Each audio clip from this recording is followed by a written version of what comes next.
All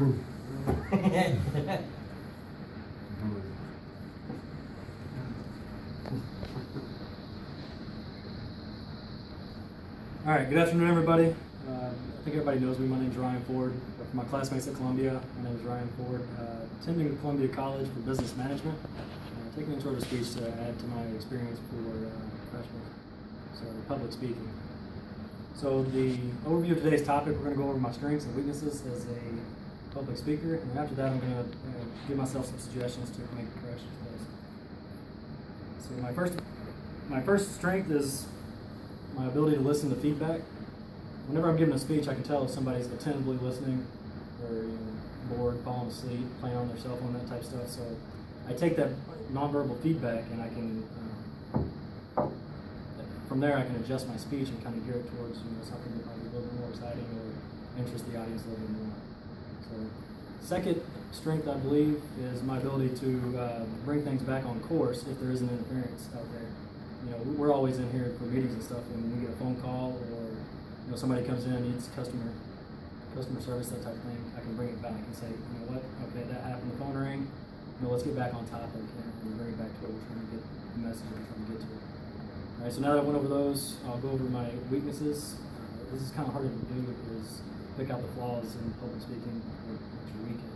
But my main one, I would say, is my hand gestures, as you can already tell.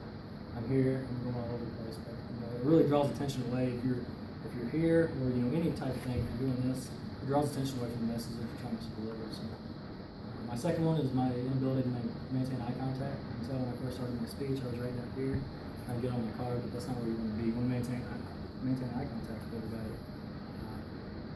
Just as I'm into you, if I'm maintaining eye contact with you, you're going to be into my speech and the message that I'm giving. Is that a correct statement? Yes. Good to go. All right, so 2 suggestions I can make. Obviously, my first one was the hand gestures. I mean, there's other ways to channel your nervousness. It's deep breathing. Find somebody that you're comfortable with in the crowd and look at them and maybe that'll put your mind at ease, or just kind of scan. The second thing is make eye contact. Again, that goes with finding somebody that you're comfortable with in the crowd and looking at them and make your nervousness go away a little bit. So back, about 5 years ago, I went to Maplewood. I went to an CTT class where they teach the Navy Pride and Professionalism. And the Navy kind of throws you in the fire. So I think I'm ahead of the curve with public speaking, because the Navy kind of says, hey, here's some topics. Now let's go over them, and you got to get up and brief them in front of 25 to 30 other sailors. And they're not junior sailors; they're chiefs and above, E6, E7 and above. And so they kind of threw me in the fire. So I'm probably ahead of a lot of people with my ability to speak publicly. Obviously, I'm still nervous. Everybody would be nervous getting in front of a crowd, but I'm really interested to see, where I was at